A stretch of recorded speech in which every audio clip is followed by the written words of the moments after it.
Hey everybody, welcome to the newest episode of The Bearded Gamer Show. As always, I'm your host, The Bearded Gamer, Chris Arnone. Now I know technically you're watching this starting December 1st, so November's over, but I'm filming on the last day of November, so it's still Movember for me. So just to remind you why I've got the ridiculous mustache, even though I am starting to let the beard already begin to take hold and come back and overtake the face once again. But thanks to everyone who donated to our team. Total raised $322. It's not a ton of money, but you know what? Every little bit counts to help fight men's cancers. All right, on to good news, bad news.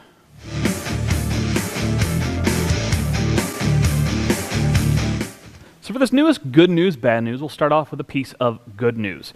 And that is some of the sales data from Black Friday starting to come out. First off is Microsoft. Now they reportedly sold 960,000 Xbox 360s during Black Friday week. 800,000 of those were just on Black Friday. That's just tremendous. They also sold 750,000 Kinects. That's both Kinect $100 bundles with just some games and the ones that were bundled with an Xbox 360 console. Now this makes it the best week ever for the Xbox 360, which is just amazing considering where we are in the life cycle, how many people already own Xbox 360s, and they still sold that many. It's pretty wild. It is the second best Black Friday week for a game console. It was close, but it didn't quite catch 2009 sales for the Nintendo DS, where they broke about 1 million units moved during that week. But still, tremendous, great news for Microsoft. They had a really good week.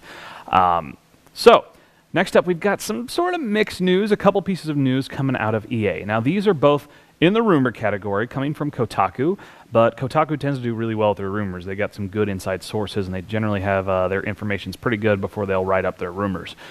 First one's about Dragon Age.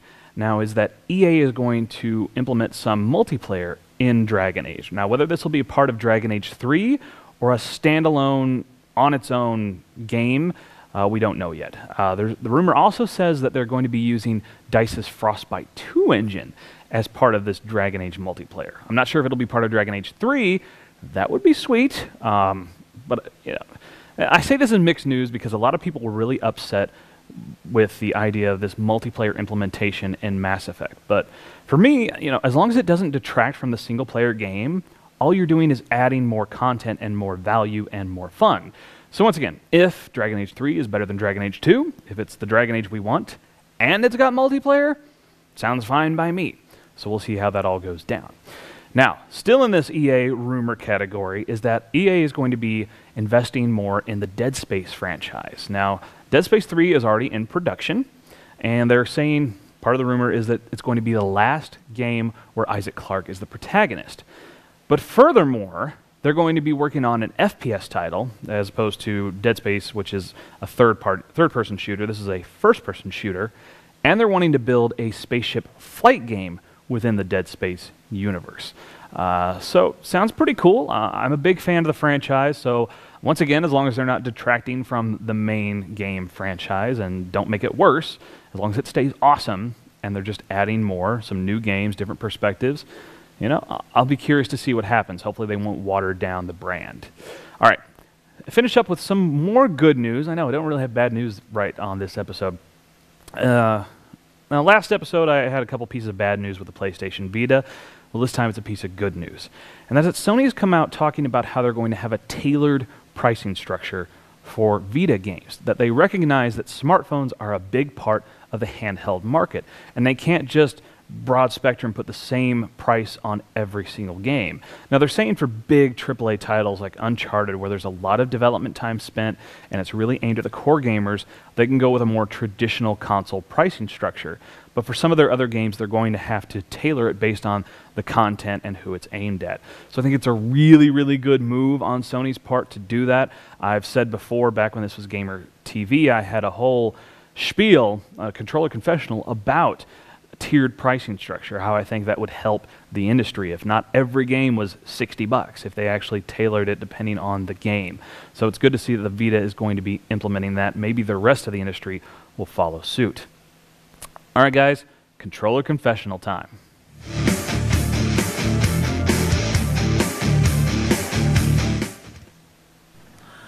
Dear Video Diary Blog, I got some things to get off my chest. First off, I love American Idol. I know I can't tell anybody because it would totally ruin my image.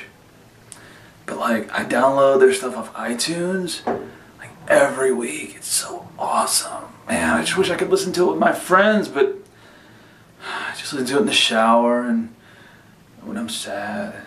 Anyway. Also, I love Twilight. Team Edward! Yes! Oh, I love it.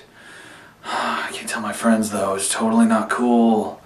They would make fun of me. It would ruin my image. I can't. But man, it's such a good love story. I mean, who doesn't love Twilight? People, oh, they're crazy.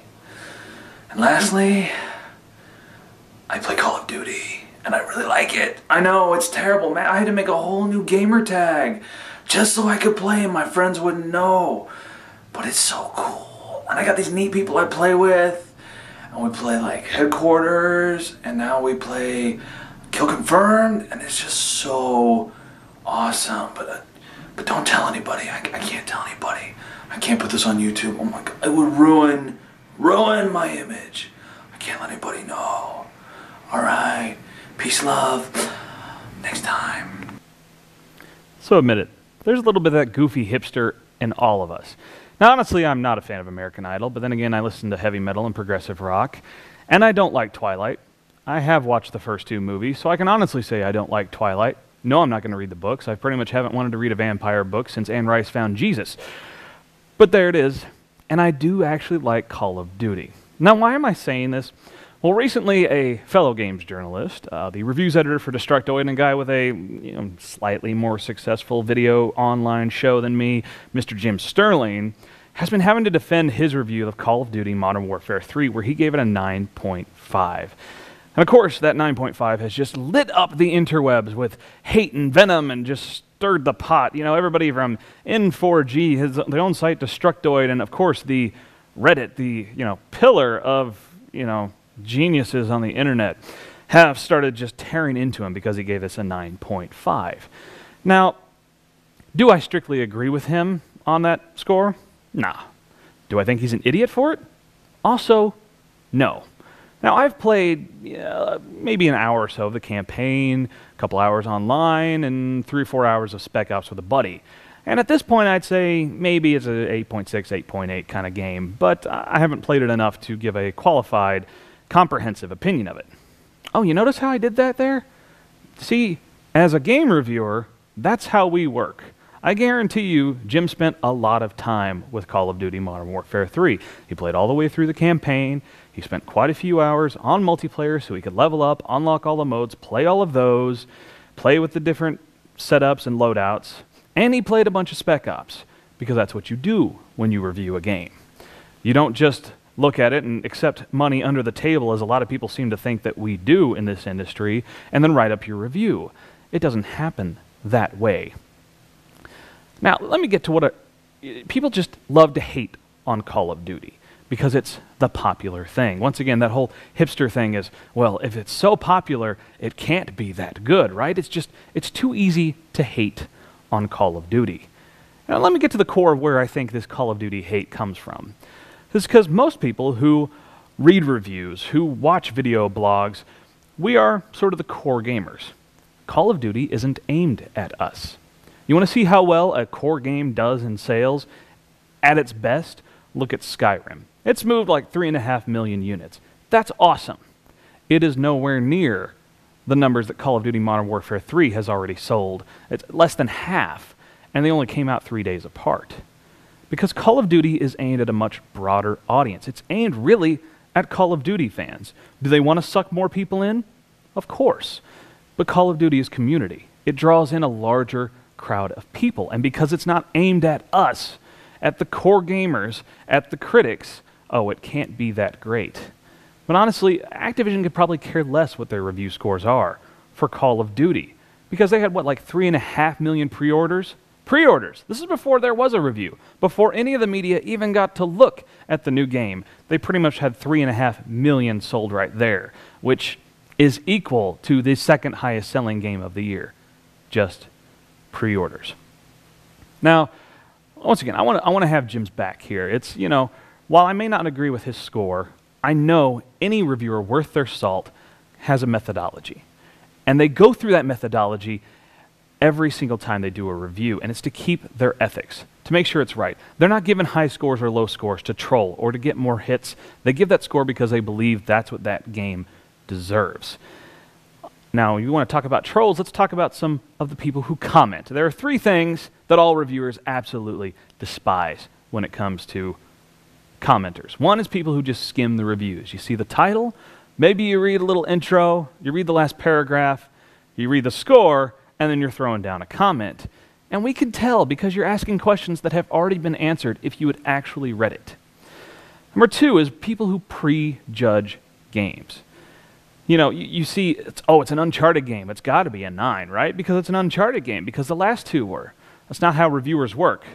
We go into it trying to give ourselves a clean slate. Yes, we will look at the previous games in the franchise because there has to be a comparison. But we don't come into it going, okay, I'll start at a 9 and go up or down from there. You start off blank and then play the game and see how it is. And number 3 is people who comment and you've never played the game. How do you know how good it is? We've spent the time playing the game. We're not the morons who haven't. That would be the commenters who've never played the game. Just stop. If you're never going to play the game, why are you even reading a review? You realize why we write reviews, right? To try and help you, the consumers. Because you only have so much money you can spend on games. So we reviewers, sure, we do it because we like the games. But really, reviewing a game compared to just playing a game for fun, it's a lot of work. And it can be a lot of stress depending on the game. We do it because we're trying to advise you. We're trying to help you make decisions. And will you agree with all of our opinions? No, because ultimately a review is just that. It's a well-educated, well-informed, well-researched opinion. You get to disagree with them. It doesn't mean you can think we're idiots for having a different opinion than you. Sterling himself has made some great arguments for his review. Some people have said, oh, but it reused artifacts from the previous Modern Warfare. Yeah, it's a sequel. That's what you do. What if you played the new Uncharted and Nathan Drake didn't look like the Nathan Drake from the previous 2? You'd be like, what the hell? I mean, look at how people are reacting to the new Dante and Devil May Cry and the new look of Max Payne. Yes, you reuse artifacts. That's why it's a sequel. It's supposed to look kind of like the previous ones in certain ways. It makes no sense. People are just trying to pull anything they can out to say, hey, it was a bad game, when, sorry, it really wasn't. At the end of the day, the review system is broken. I'll admit this, and I'm a reviewer. The only reviews I like online are Kotaku's, because they just list things they like and things they don't like. There's no score. But of course, you'll see people commenting on Kotaku saying how much they hate that there's no score. It's like they're just looking for something to be angry about, and they're not giving it to them. But at the end of the day, this is what we have to do for the most of us. We have to have scores. That factors into Metacritic. It factors into bonuses that a lot of developers get, is how well does their game score. So all these things are a big part of it. And we all, for the most part, have to keep using scores. And I'm also going to let you in on a little secret that most reviewers would never tell you. It's a little thing called reviewer's remorse.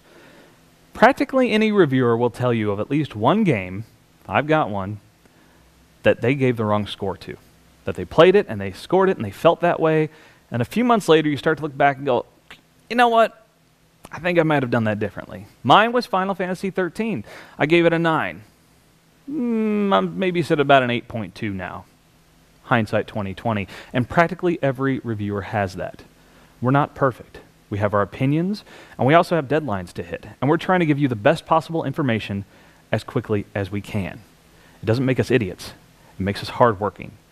And guys like Jim Sterling and I, we don't hide behind a mask of anonymity with random usernames or gamer tags. Our faces and our real names back up every word we have to say. That's it for my soapbox and my rant. I don't normally do it, but I really felt the need this week. All right, guys, Nerd TV.